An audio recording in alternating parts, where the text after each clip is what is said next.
Welcome back, everybody, to another episode of Paranormal Primetime, brought to you by Paranormal the New Normal. We are glad to be back again. Got Malachi with me as we start a very special episode here. We are doing it's the season two-part finale, and it's going to be a lot to talk about. A lot of great moments and a lot of future things that are going to happen because of things in this episode. So strap in. I said strap in, not strap on. And let's get let's get this show on the road. Malachi, take us off. So I think this is like the first part one, part two we've done so far, right? Like the first legitimate. Yeah, the first legitimate one. I mean, the end of season one and the beginning of season two were kind of a part one, part two, but it Yeah, it wasn't called that. So this is actually the first legit one. this is like the first time you and me will both do basically the same episode. Like this with two episodes turned into one. So uh Yep. they obviously, this is the finale. They took it seriously. So Sierra Gamble was the writer and Bobby Singer, very important name, was the director of this one. I'm starting our episode off with season 2, episode 21. All hell breaks loose. So this one starts off pretty innocently. Sam and Dean are still kind of running from the law and shit, and they pull up to a diner. Fucking Sam's going in to get the food because Dean's more wanted, and Dean's demanding pie. We cut to Sam kind of walking into this diner with people in there and shit, and then Dean listening to music in the Impala, and then cut back to like tragedy in this fucking little restaurant there. Um, so when Dean goes to investigate, he sees a bunch of dead fucking people, but Sam is nowhere to be found. So Dean notices that he can smell sulfur. So we kind of get the idea that a demon came in, killed everybody, abducted Sam.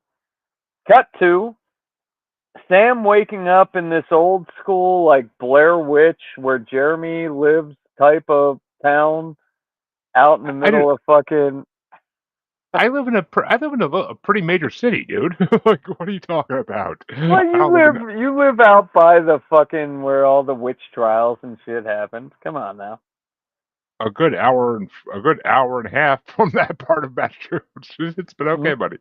Like Most no of one. the shit in my town was made in the 80s. Yours was like 150, 300 years ago.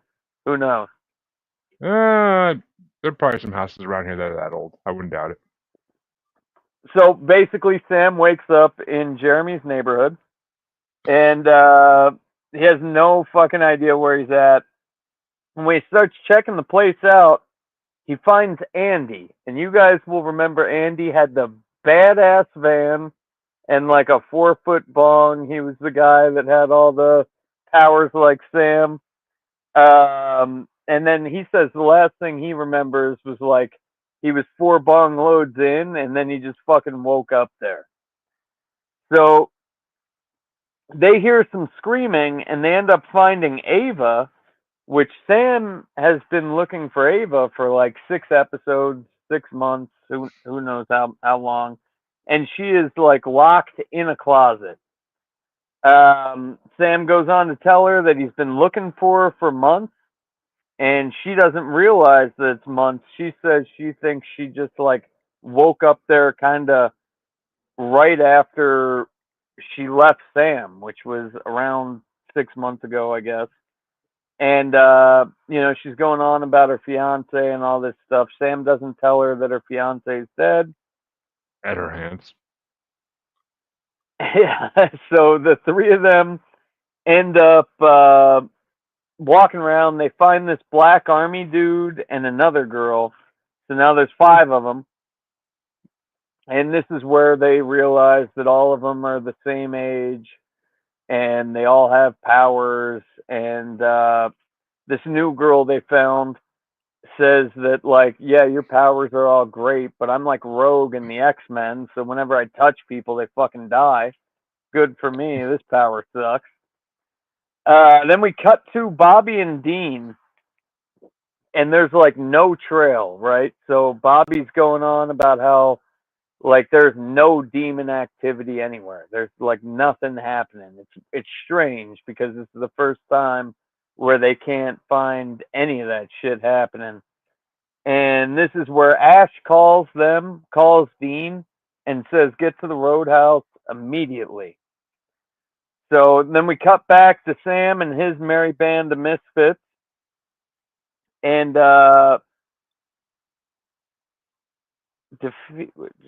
okay, he explains that they're all sort of drafted in this, like, to be demon soldiers in this war against good versus evil. And the military dude takes off, and he sees this little girl demon, and Sam saves his ass with a wrought iron poker. Which, wrought iron and demons, right? That's like more of a ghost thing. I didn't get that. I guess It she works is on kind of a spirit, but demons too. hmm I mean, we'll have to especially the ones if they're not possessing a body. we'll have to pay attention through the rest of this podcast to see if there's any demons like leaning on a wrought iron fence or anything later in the future. But Mm. so they walk into the town square, and this is where Sam kind of realizes where they are, because there's this fucking bell, huge bell that has this oak tree engraved into it, and he realizes he's in Cold Oak, South Dakota. Now, you've done more paranormal shit than I have. Is this a real place, or was this made up? I can't say it's anything where I've heard of. It was South Yeah, I've Dakota. never. No, it's a fictional town in Supernatural. I just googled it. Okay, okay, yeah, because I would have thought we would have fucking like done an episode on that if it was real. But I this mean, town is, it's a reminiscent of like Roanoke. It's a ghost town, basically. yeah, Roanoke was more of a fucking money laundering scheme, in my opinion. But we talked about that on the Roanoke episode. Um, but this is a town apparently that was so haunted that the entire fucking town fled. All the residents fled, and so this new girl that I guess we know her name, but she's not Ava. She starts freaking out. And when they're looking for weapons, this girl was talking about leaving, and she just fucking took off. She left Dodge. She's out of there. And then we cut back to Dean and Bobby arriving at the roadhouse, and the thing's fucking burnt to the ground. They end up finding Ash's arm with his watch. Then we're back to Sam and the gang, and they notice that the girlie's gone, and they hear this fucking creepy little demon girl laughing, and they find this girl tied up to a windmill. And this is when Ava has one of these headaches where she's like touching her temples and shit. So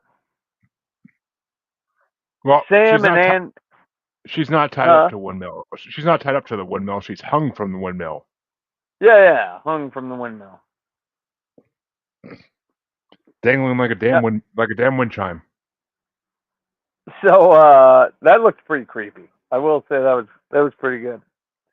But Sam and Andy are off talking. Bong dude with the kick ass van there, and Sam's talking about how he wishes Dean was there because Dean would know what to do. Gay meter or two here, and then Andy says, "Well, hey man, I can like use my powers to reach farther now. So let me try to contact Dean." And then we cut back to Dean and Bobby, and Dean starts being a little bitch. He's, my head hurts, wah wah wah, and then he sees the fucking bell and shit, and tells Bobby, and Bobby knows exactly where they are. So they head off to this fucking Cold Oak, South Dakota place, back to Sam and the military dude, and they're talking about their abilities and like I was in Iraq or Afghanistan and yada yada yada. This is like a 5-10 minute part of the episode, and you're so brave. I'm glad I'm here with you. You're kind of like my brother. Getting a getting a little higher in the game meter here. Then Sam and Ava start salting all the windows and doorways and everything, and Sam tells her that like her fiance's dead, and she acts all boo hoo hoo about it and shit. We'll find out later that's all a fraud. And Sam trying to keep watch, he ends up falling asleep, and Yellow Eyes shows up. Right, so they're in the same place, and he goes on to tell him that this is basically free for all, winner take all. Like, I need one demon soldier, and this is tryouts. Like, if you've seen the Joker when he busts the pool cue, says we're only hiring one right now. That's exactly what's going on. And Yellow Eyes wants, he's rooting for Sam. Like, he wants Sam to be his fucking demon soldier. And they're going back and forth. Sam says that he's going to make him suck his Johnson if he doesn't, like, he's going to kill this motherfucker. And back and forth, back and forth. And then he makes Sam relive the moment his mom died. And he notices that when his mom's in the nursery, that she acknowledged who this demon was. She's like, you. So Sam's mom knew this demon for whatever reason before she died. We'll Which, find that out. We'll find that out in a future episode. yeah. Quite a future episode too, right? I'm pretty sure, yeah. But then, yeah, he relives her going on the roof and burning up, and that Well, no, happens. the demon took him out before that happened because he didn't want him to just live through that again. What saw him like go up the side of the wall. Well, yeah, but before the flames erupted, he got him out of there. Yeah, but he sees that shit going on, and then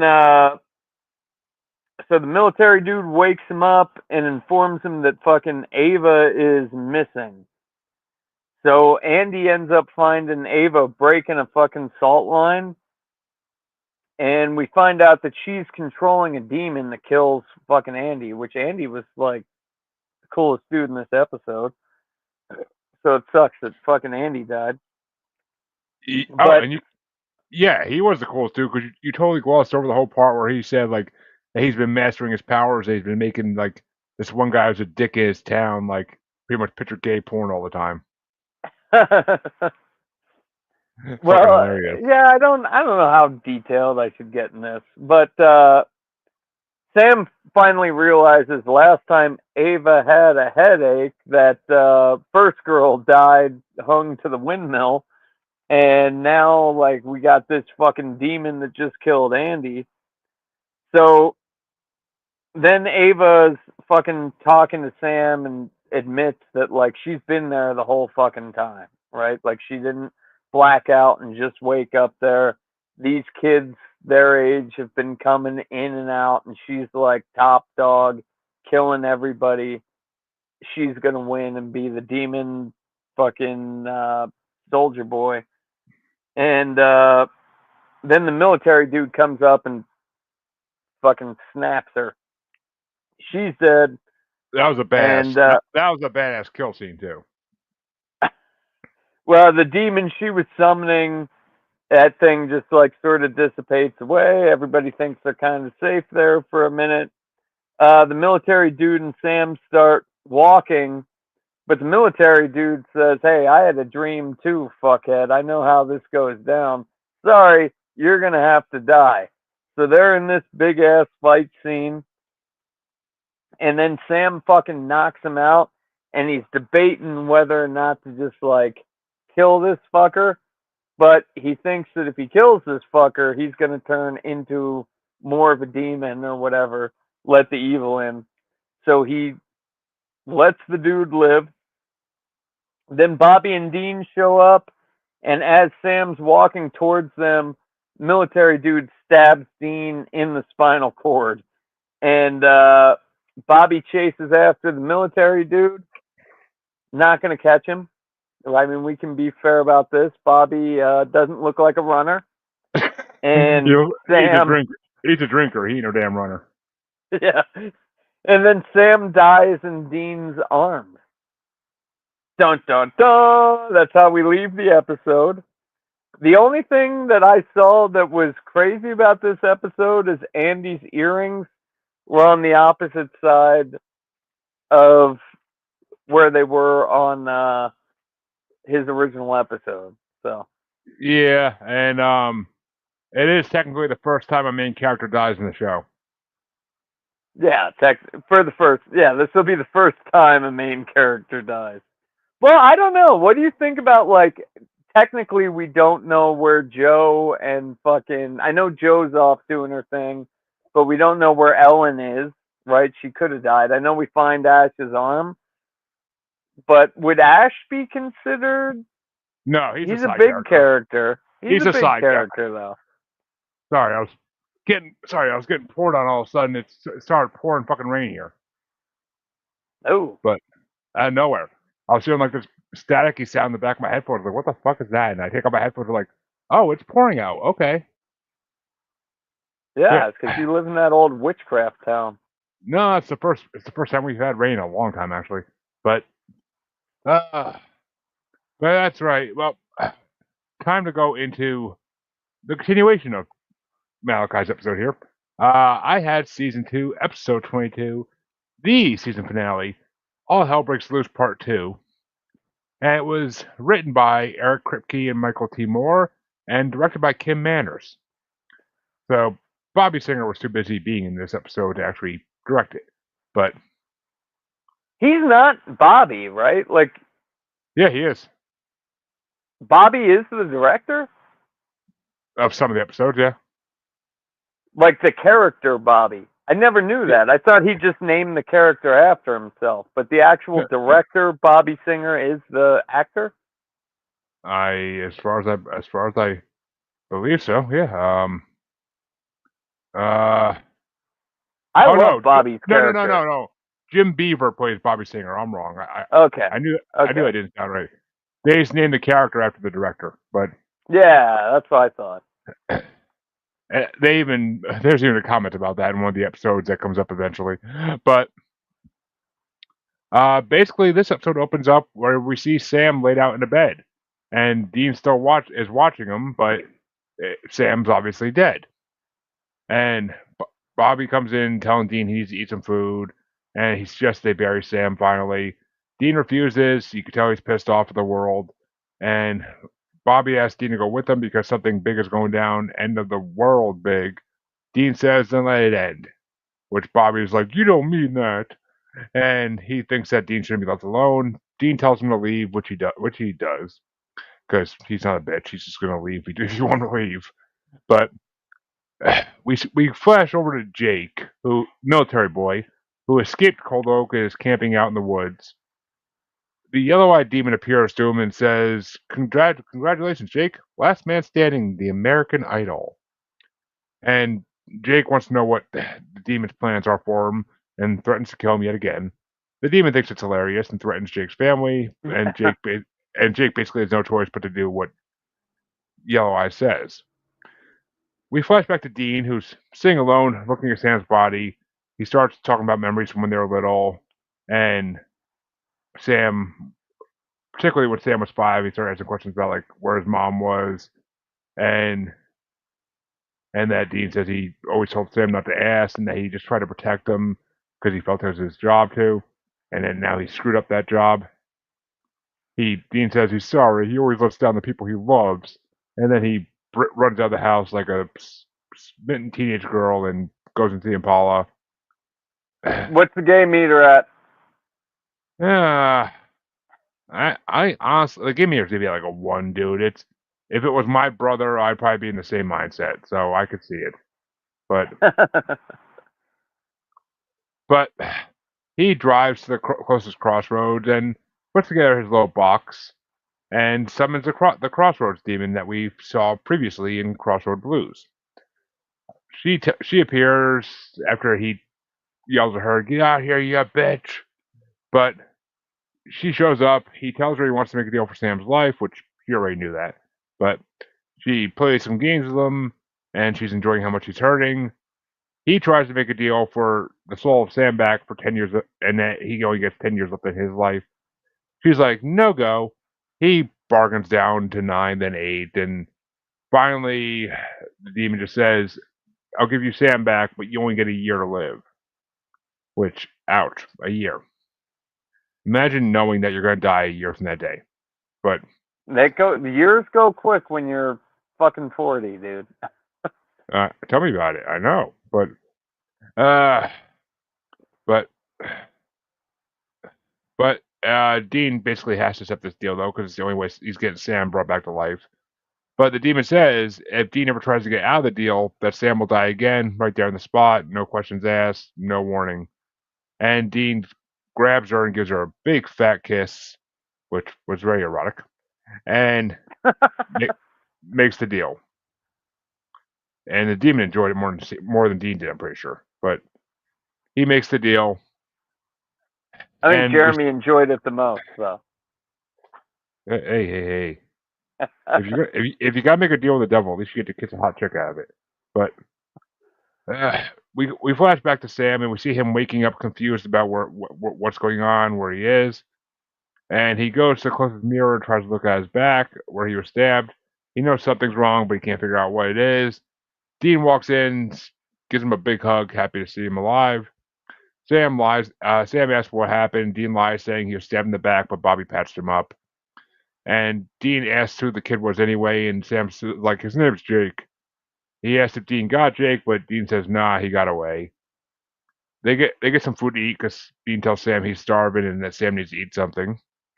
And Sam tells Dean everything that happened while he was in Cold Oak. And he tells him that how the demon only wants one special kid. And that's basically Demon Hunger Games. And he can't understand why him and Jake are both still alive, as that's 2 kids. Dean kind of brushes off and says that Sam was left for dead. Sam accepts it, but he's not believing it. And says they have to figure out what the demon wants a special kid for and to stop him.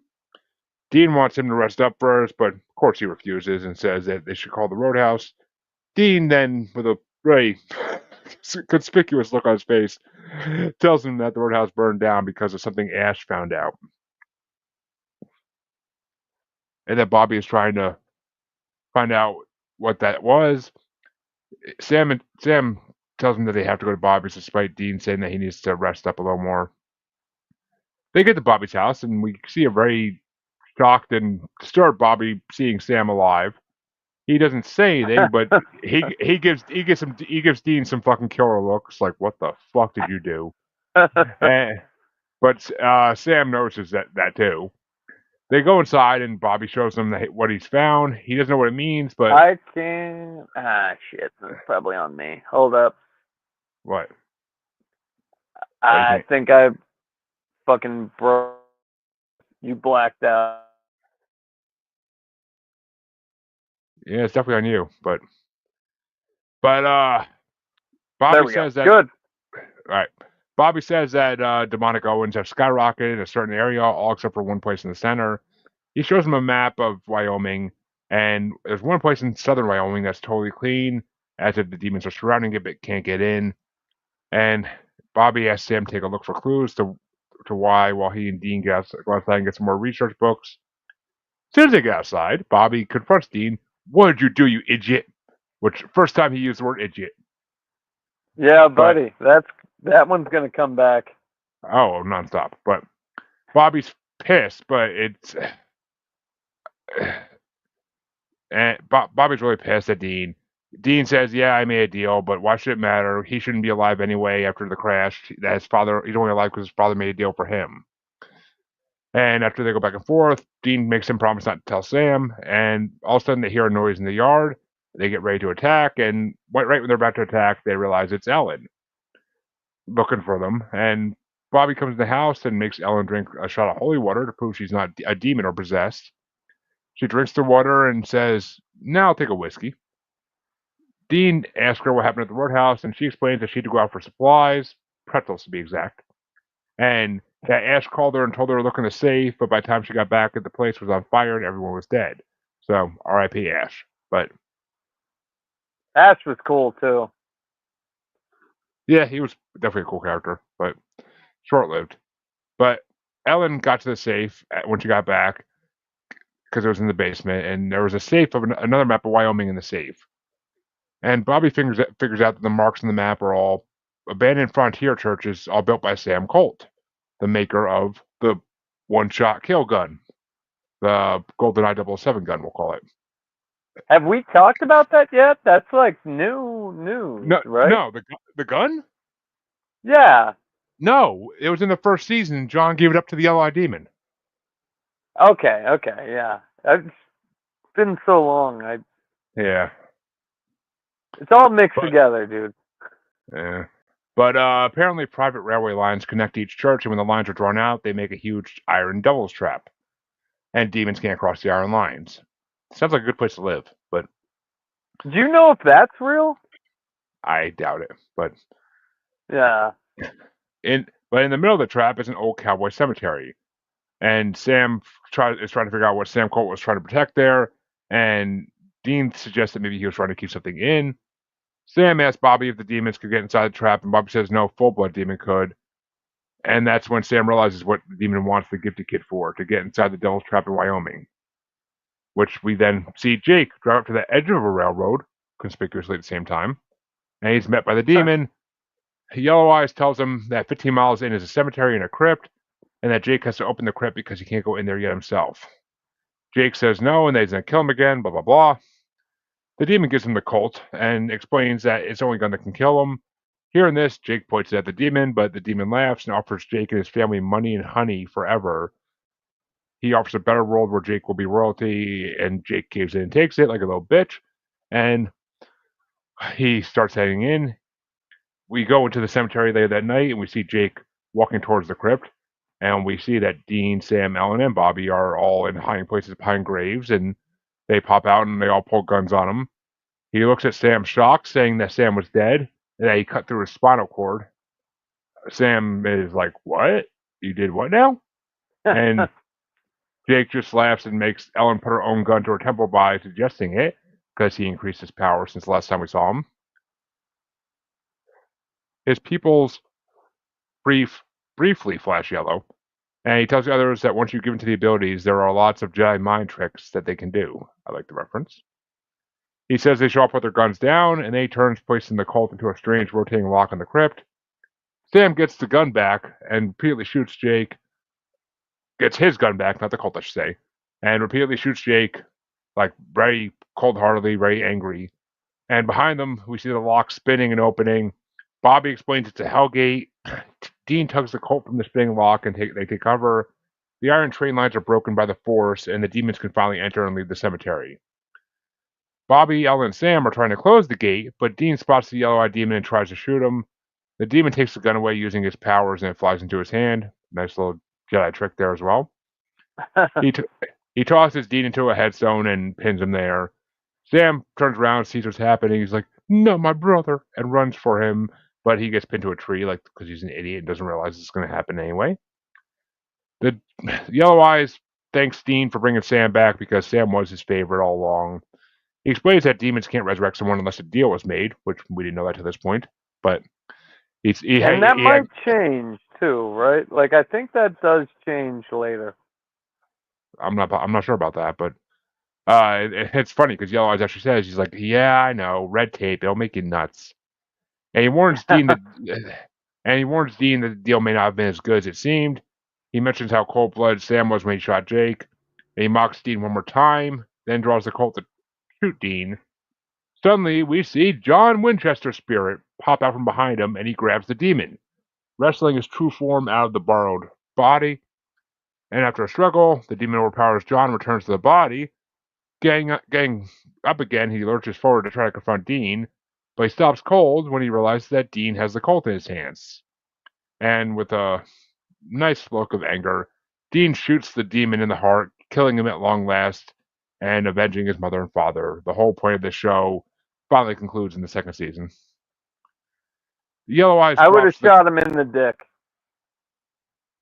It would have been more impactful. He could have had a small dick and you could have missed. You don't know that. But Yellow Eyes drops to the ground, and Bobby and Ellen finally manage to close the Devil's Gate right that time.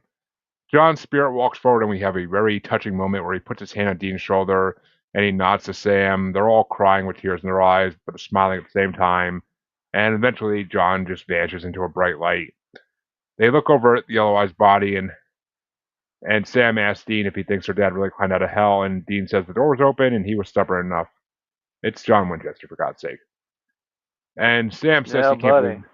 Sam says he can't believe it's over. That he doesn't know what to say. Dean says that he knows exactly what to say, and he kneels, saying to the corpse, "That was for our mom, you son of a bitch." We get one last scene with them in front of the Impala. Sam finally confronts Dean about what really happened, and mentioning that Jake looked like he saw a ghost when he saw Sam. He asked if he died, and Dean made a deal. Eventually, Dean's silence is as good as confession. Sam says, "You shouldn't have done that." But Dean insists he had to. It's his job to protect his brother. But Sam says it's his job to protect Dean, too. Dean smiles back at him with a gay meter of about 4. And and Bobby and Ellen walk up, and they for some foreshadowing here for next season. Ellen says, "A lot of demons escaped through the gate." Sam says, "It's an army." Bobby just nods and says he hopes the boys are ready because the war has just begun. Dean tosses the Colt into the trunk in a very gay scene and says, "We got work to do." Boom, boom, boom. And in an alternate universe, John Winchester is going through a zombie apocalypse. Possibly. Well, yeah, not for many, not for a few years after this, still. But he looks a lot better when he's older too. I will say that. I've always thought that. Like, dude got better with age. I can say that. Well, folks, Azazel, or the Yellow-Eyed Demon, is officially dead as far as we know, and that is the end of the second season. What would you rate these finale wise? Like, you got to rate them a little harder. I would give the first episode a 3.5. I think it was a little weak. Yeah. I think they could have done a lot more of like the actual special kids battling each other. And the second episode, I would give a 4.3 just for all the tying up it did of storylines, and Dean making the deal kind of makes it a good episode. I was still kind of a little disappointed with like back at this time I was waiting episode for episode, right? Or like waiting to buy the DVD box set, and like it was kind of lackluster for a season finale. And we do have another first in this one. Jake is Sam's first kill of somebody who is not possessed by any supernatural being. Yeah, didn't his eyes flashed yellow a little bit? Come on now. He is supernatural. He has powers like Sam. Yeah.